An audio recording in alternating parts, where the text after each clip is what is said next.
Hi, it's me, Tara. Here to talk about OA, my week 4. And as a matter of fact, I think I should be more specific in that I am actually um, more a part of OAHOP, Hour of Power, which is a branch, I guess, of OA, or a sub.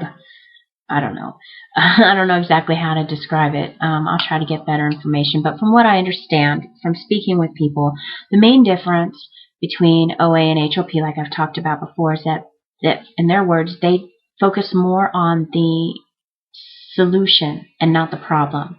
In which case, the problem is that we use food as a solution for the real problems. And they don't focus on food.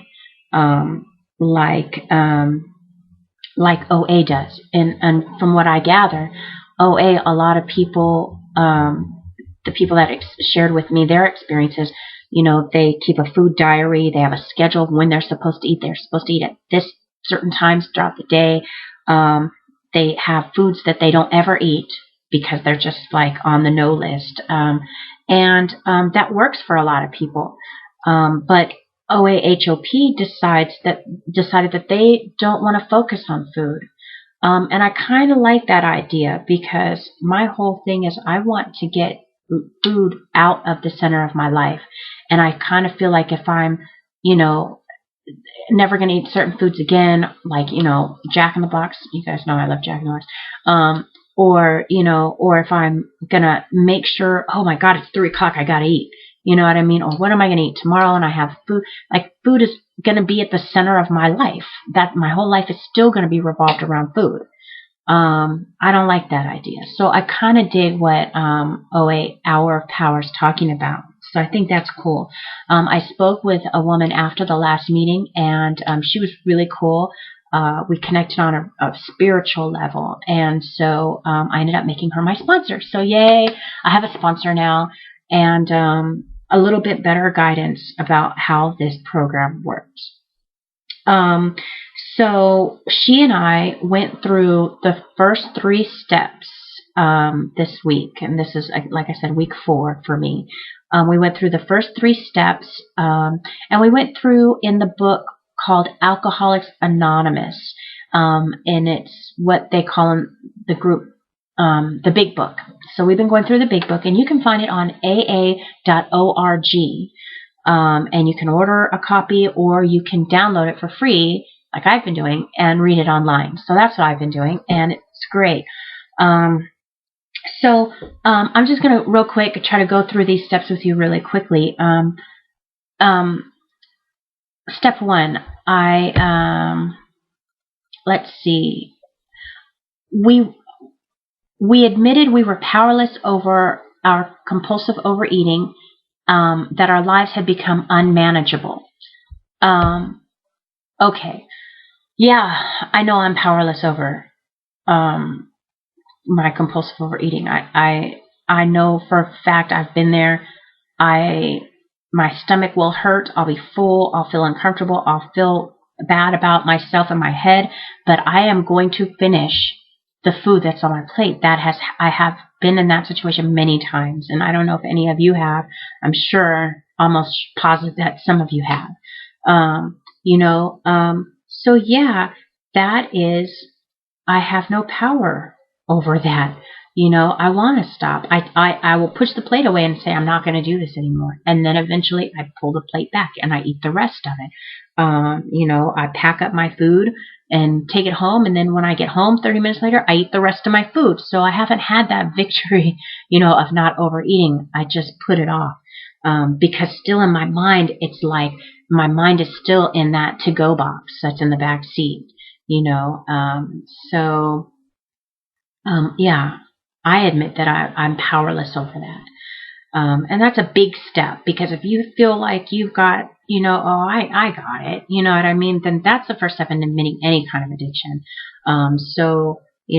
If you think that you're good, then, why are you there? What's the problem then? And this will help you figure out the problem. So that was step one, and that one was pretty easy, except for the unmanageable part, because I felt like, oh, my life isn't unmanageable. I'm not, you know, I'm not out of a job because of that, it's not. But it is unmanageable because there are certain things in my life that I want that I can't have because I can't stop myself from eating too much, And it's not every time. I don't overeat every time I sit down in front of some food, but often enough that it has affected my life. Okay, so that was number one. And I want to give a really good example. In the big book, they talk about an actor. And I'll just read a little bit of this to you. So most people, this is talking about a life run on self-will. And this is from page 60, page 60 of the big book. And it says, most people try to live by self-propulsion. Each person is like an actor who wants to run the whole show. They're forever trying to arrange the lights, the ballet, the scenery, and the rest of the players in his own way. If his arrangements would only stay put, if people would only do as he wished, the show would be great. Everybody, including himself, would be pleased. Life would be wonderful. And basically, then it goes on to say what usually happens. The show doesn't come off very well. And I have been that way. Oftentimes, I try to make my life exactly what I think it should be.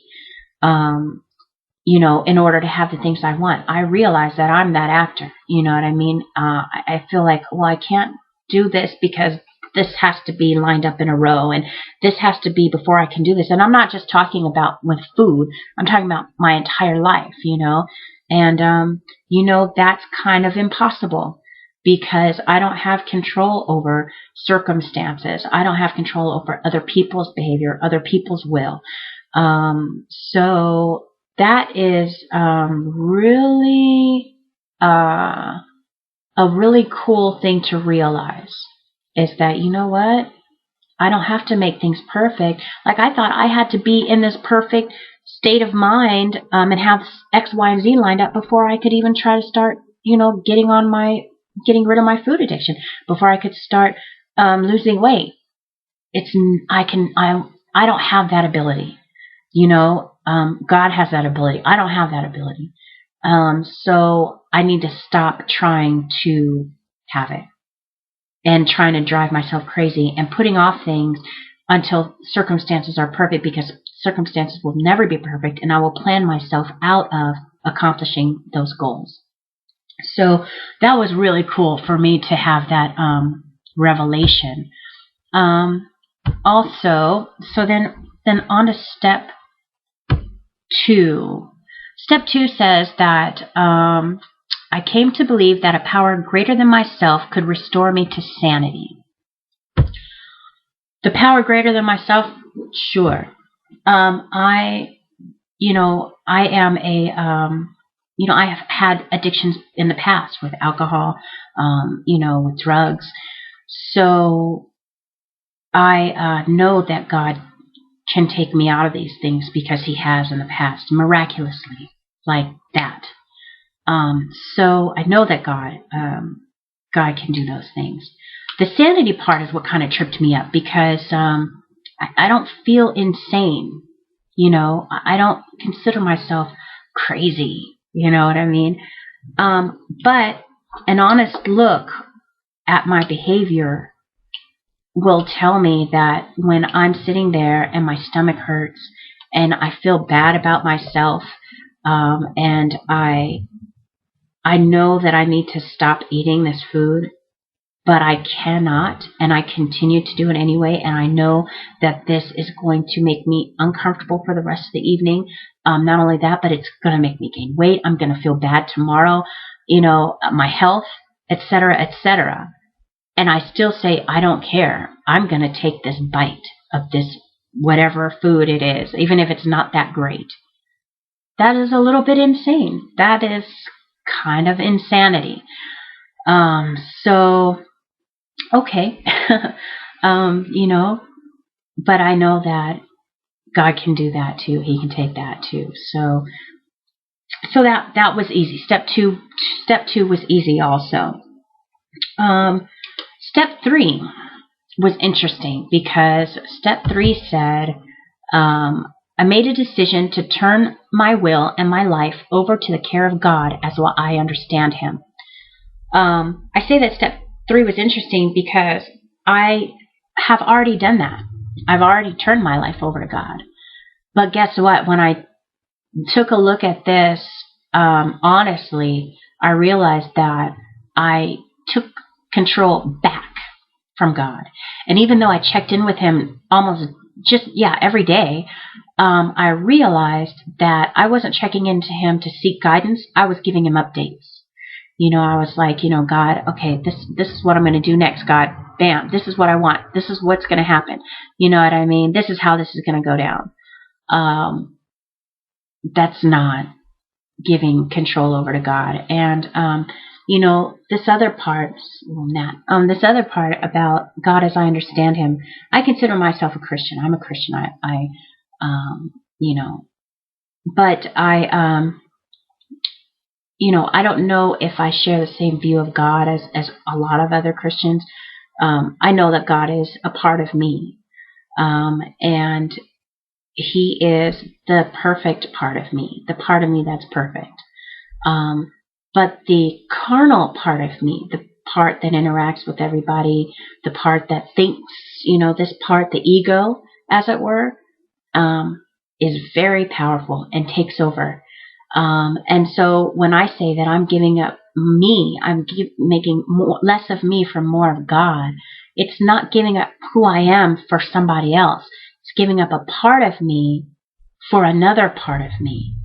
And, this part of me it's very short-sighted and it doesn't see all these possibilities, whereas the God part of me is all the possibilities. So when those two can work together, it's awesome. But the ego part is so self-centered that it really has to be diminished in order to work in a good harmony in concert with the God part of me. So I'm not giving up myself. I'm not, saying I'm not Tara anymore or Tara sucks or anything like that. I'm saying that there's more to who I can be and I want to accomplish that. So I'm going to try to pipe down my ego a little bit. Those were some of the revelations that I had this week. I feel really empowered because of that. A couple other points I want to make. OA is not a weight loss program. I went into this because I wanted to lose weight, but this is not a weight loss program. The goal of this program is not to lose weight. I believe that the byproduct, a result of this will be weight loss, but it's not. It's about getting on top of my compulsive overeating behavior and becoming a fuller, better, more powerful me. And so that's number one. Number two, I asked my sponsor, if God is enough, then why do I need this program? Why do I need the steps? If I give it over to God and I know God can do it all, then why do I have to go through steps 4 through 12? And she reminded me of a passage that says that God helps those who help themselves. And He wants to meet me. And it's about that, working together thing. And the steps are how I can help myself. I can really get in touch and repair myself and work with God as He lays the groundwork and I can walk on it. What else? I know there was something else I wanted to talk about. I think maybe... Also, a big thing for me, and this is what I'll end on, was that I had to come to terms with the fact that I'm not like some other people. There are certain things that I have to be mindful of. There are certain things that my body just doesn't work like some other people's bodies. I don't think like some other people think.